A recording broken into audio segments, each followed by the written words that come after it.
First off, the word I've been using, you guys heard me use the last few months, is finish, and proud of the way we finished. There's a lot of things that could be fixed in that game, and we sure know it. But as I sit here now, and I'm going to go in reverse order, we're 1-0 in conference and 3-0, and found a way to win tonight. And that's something that we weren't able to do last year, is find ways to win games and finish. So proud of the guys' effort. Tremendous crowd. I mean, that student section, once again, phenomenal. And so that can't be understated how great the students were. Proud of that and all the fans that showed up. So tremendous atmosphere. Great night to showcase our city, our team, and our program on national television, and glad we came out with a win. A lot of things to be cleaned up. The tackling, especially in the first half, were not good enough. And it's one of those things you sit there and look at. The 2 previous weeks, very clean in our tackling. But tonight was not what we needed to be and not our standard. Found a way to clean it up a little bit in the second half, and I think a lot of that's with the triple option because it is difficult. Credit to Navy. They're fantastic in what they do. They're really good at it. We saw things defensively that we had never seen from them before. So much, I don't know if you guys noticed, they put their tackle over constantly. We'd seen a little bit of that on film. They told us, you heard them talk about, they prepared the entire bye week, which they had when they came back from Dublin, for us. And they certainly were prepared, and they did a nice job. We did not tackle the way we needed to in the first half. Did a nice job rallying to it in the second and being where we needed to be. I think that's part of option football. You're either going to stop them or you're not. Obviously, they had the explosive play, and if one guy doesn't do their job out of the 11, that's why you notice the large touchdowns. Offensively, still some self-inflicted wounds, some things. They did a nice job. Credit to Blake Watson for finding a way to break tackles and doing some great things. He'll be the first to admit he knew right when that fumble on the 6-inch line going in the end zone. That would be the first thing I'd bring up. But proud of his effort. He did a fantastic job with that. Seth found a way, but you turn the ball over the last 2 possessions and still find a way to win a conference game like that. Man, it's we're very fortunate, but it's a win, and quite proud of the guys. And I used the word perseverance and finish with them in the locker room just a few moments ago. And that's what we're going to continue to need. We're going to continue to need grit and the grind mentality and find ways to improve. Short week games are hard, but our guys came out. Credit to Navy. And a military appreciation game, an absolute honor to be able to represent our military tonight, to see our young men run out with the flags and to play a service academy like the Naval Academy. So much credit to those men and women at that academy and what they mean to our country and what they will continue to mean. So it's an absolute privilege to be able to represent our military tonight, and so much credit to them. I wish them safe travels and the rest of their endeavors. But man, look, now I'll smile and say, hey, we're 1-0 in conference, and we got to find a way to continue to get better because we're going to have a challenge when we go to St. Louis and play an SEC opponent in Mizzou. In the tackling, I mean, you talked about it in the first half, it seemed like they improved in the second half. Is that just an individual thing, or was that maybe understanding the scheme that they were running? Yeah, Jonah, a combination, right? I think, anytime you see that triple, they knew what they were doing. That's the first time in my 8 years of playing Navy. Now, someone's going to look this up and tell me I'm wrong, but thank goodness I'm off social media, that they elected to receive the opening kickoff. And that's unusual for a Navy football team. So I was like, all right, something's up. There's going to be some new stuff. They rotated different quarterbacks, as you guys saw, especially in the second half. It's a combination, right? I mean, it's a different type of tackle. You're not used to, we haven't practiced a fullback dive tackle as much as we probably needed to, right? I mean, the weeks leading up, sure, but like Arkansas State didn't run the fullback dive, and then all of a sudden it's a read key and getting out on the option and correctly replacing on certain things. So different types of schemes that we have to improve upon, but I don't assume we're going to play another triple option team. Look, take a deep breath, calm down, find a way to stop. And credit to the defensive staff. They did a nice job of making adjustments at halftime. That's what they do. They did a fantastic job with that. The defensive guys calmed down. And look, every individual on defense said, I could have played better. I could have done this. But they found a way, and that's what I was so pleased with. Coach, that last play, the last spot, we saw you going back and forth with these players. I think one of your guys was like, Coach, they're short. What was the communication like on that last play when you got the review and got the? So 2 things went through my mind. One, I'm not legally supposed to go down to the 10-yard line, but we're allowed to in case we want a timeout. So I had a pretty good view of what was going on, and I was pretty darn confident they were short. Now, I've been told I'm wrong by referees most of my career. Devin, they told us, hey, no, he got it. And so my immediate thing was, okay, we have to be ready because now they're measuring. And when's the last time you guys saw? I don't think we've had a single time in the last 3 games that the refs have measured a first down questionable thing, right? I mean, they just don't do it in college football as much. And so I said, at least measure it, which give me a chance to, okay, let's see if we need to review this thing. Then I was yelling at them to review it. All the while, hey, get ready because it's going to be 1st and 9 at the 9 with, I think, 9 seconds left or 10 seconds left. So let's get a defense play call. They got no timeout, so all those things are going through my mind. I was going to give our defense as much a chance to make sure they were in the right spot. Had they had to go out there and understand that the clock would stop, they probably would have won a quick fade play or spiked it. My guess is they had already had a play lined up for their offense to go out there and probably had 3 more shots at the end zone. So all that going through my mind, it seems like a lot. But I said, and I told the side official, I said, listen, if they don't review this, I'm going to burn a timeout. And they said, well, we don't want you to burn a timeout. I said, then review it. And they said, well, they always do. So I said, okay, I'm going to burn a timeout. And they said, okay, we'll go. And so they went to the video monitor, thank goodness, and reviewed it. I was kind of looking through it. I'm probably going to get a reprimand letter from the deal. Looking at the camera, and he was definitely short. I just didn't want to celebrate it, and thank goodness he was short, and the defense found a way. However it looks, at the 9-yard line, 10-yard line, they found a way, and a little bit of relief, but just found a way to finish the game. Ryan, how do you balance? Obviously, you said you guys finished, the defense came up with the play they needed at the critical time, but at the same time, the offense had a chance to finish a couple times, and they did not. So how do you balance that? Absolutely. I mean, I've told you guys all the time, right, that's going to be different ebbs and flows of football games. Going into, and anytime you play a service academy, if you turn the ball over, it's going to be a long haul, and it's hard. And it's amazing that our 2 turnovers came on the last 2 possessions. And like I told Blake, man, I'm so proud of him. What a tremendous effort tonight. But he knows, he's like in his brain, tonight when he's going to lay his head down and sleep with a smile on his face, he's going to sit there and say, man, had I just, and numerous things could have happened. Maybe I probably should have called a better play to put them in our offense in a better situation. But fumbling on the 6-inch line makes your heart sink. And then at the end, that 3rd down call, that's not necessarily on the quarterback. We got to find a way. It was almost as good as a punt. I don't know. But, look, turnovers I'm not making excuses for. We got to find ways to clean that up. But, look, the defense came, and they got the stop. And that's all that matters. And it's funny because a couple people said if that was last year, it would have been a different story because maybe now we're finding ways to handle it and just pleased the way it ended up. But, yeah, right, I'd love to put the game away and never have to put the defense back on the field, but we didn't do that, and we'll learn from it and grow. What was said after some of those turnovers, especially the fumble? You said kind of what the move was, but was anything said at that point? Yeah, I mean, we talked to our guys, and if anybody knows me, and I actually joked around with our team, not joked around, there's no joke. I told them I own the ball tattooed on my arm going into this game. I don't. I know Devin's going to say, can you show us? But it's so critical. And we did a study of all the Navy opponents. I think I mentioned this to you guys. Like, they beat Central Florida the last 2 years because Central Florida turned the ball over. And, just tell Blake, hey, I'm not going to yell and scream. Own the ball next time you get it because we're going to go back out there and you have to find a way to finish this thing. And he absolutely, And we can coach our guys hard, and there's a time and a place to really get on them. But, man, during game day, very rarely do you guys ever see me lose my mind on one of our players unless they do something foolish. And we can coach Blake really hard during the week, and then during game, he knows. I mean, he'll be the first to tell you, tremendous, tremendous game by number 4. But he'll tell you, that's one of those things we got cleaned up, and he knows it. And I told him it wouldn't even been an issue had he just, if he was as fast as me, and got in the end zone on that score. But, oh well.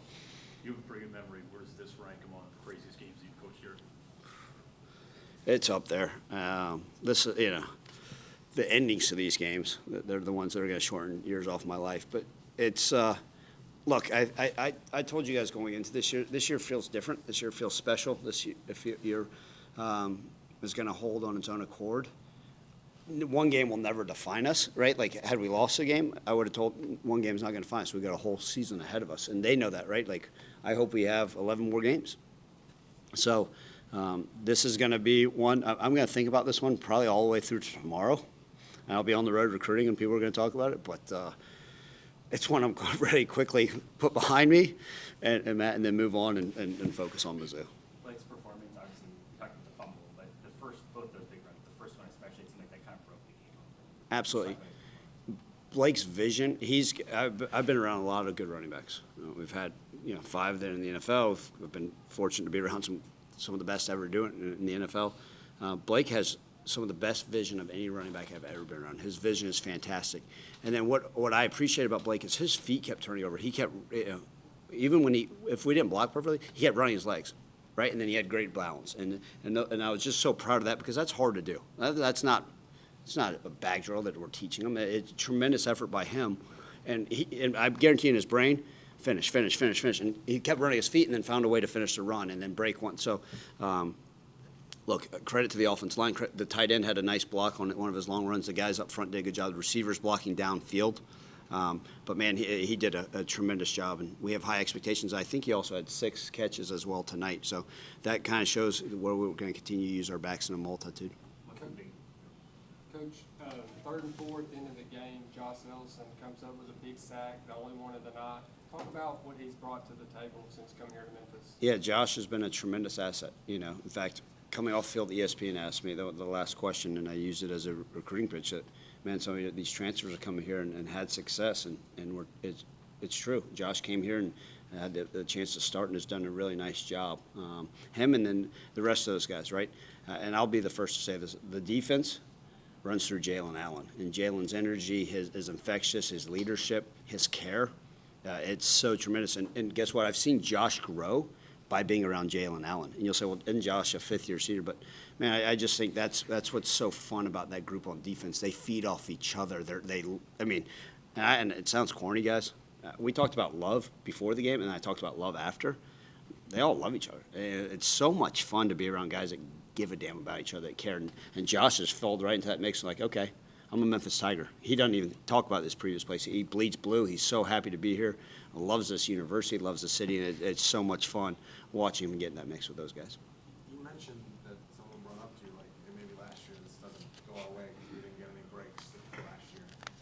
What can getting a good break, if you will, do for a team, moving forward?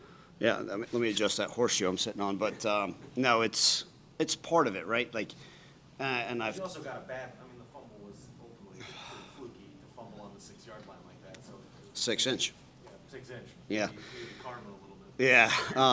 What can that do for a team? Oh, I think it's we always tell our guys that momentum, 1, shouldn't affect those teams that are steadfast and strong-minded. But 2, we found a way to win a game. And so teams every year, guess what?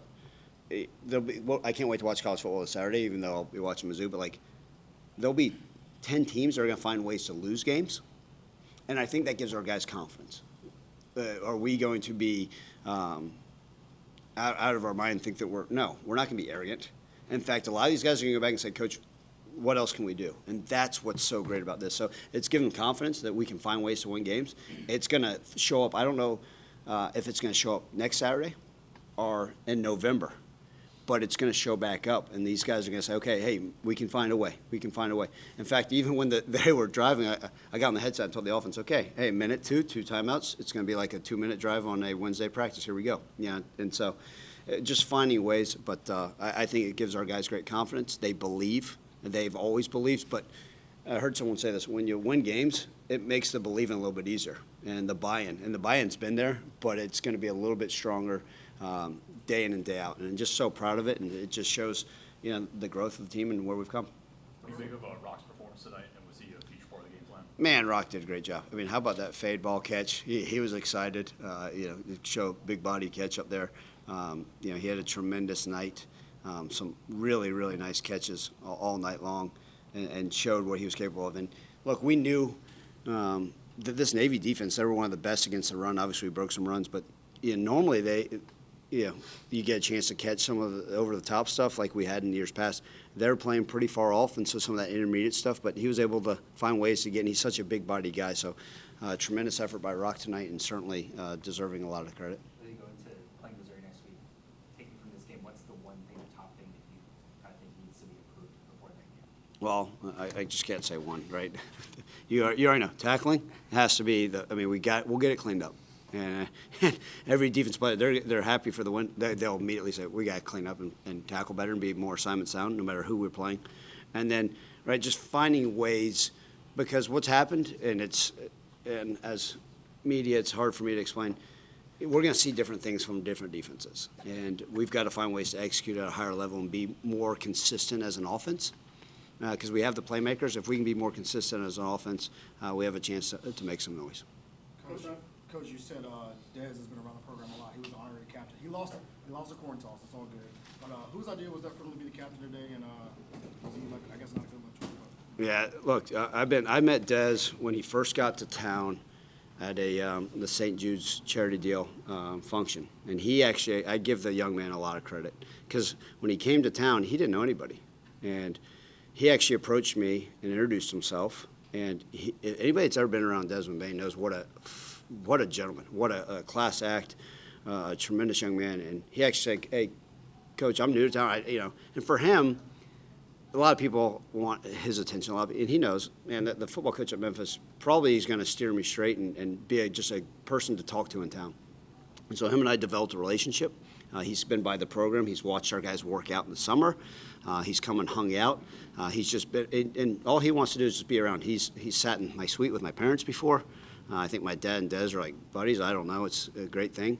But also, Des is the type of person you want around your guys, right? And so when he came to the city, he's the same age of a lot of our juniors and seniors. And a guy that's done it the right way. And I think about Desmond Bane's success here. He may not, he's a national name. Des is a superstar. But he earned what he earned through hard work and perseverance and being consistent. And that's something I preach to these guys every single day. So, man, I couldn't ask for a better guy to be around our guys. And he reached out to me the other morning, and we've got a relationship. And what I give him credit for, and this is not to pat myself, he said, "Hey, thanks for being one of the first people to believe in me in this city and care about me." And I'm sure a lot of fans will say, "Well, I believe in it, I get it."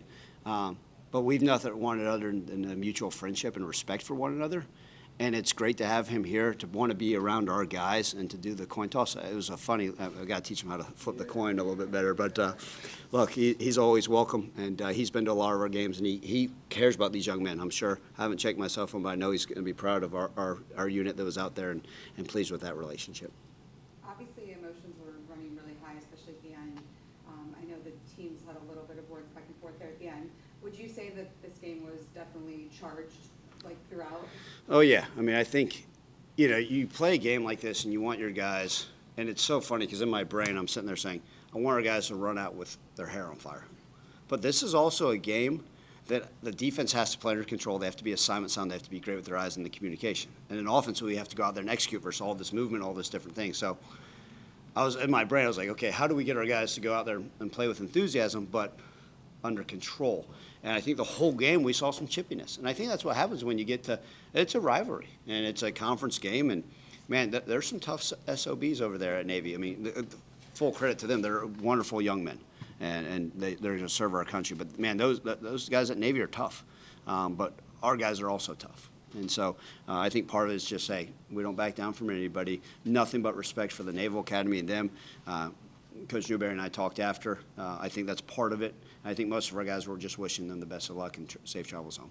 I saw you go over and say, I mean, you were shaking hands with most of the guys, which is great, but you went over and said, some words to Jacob, defensive end.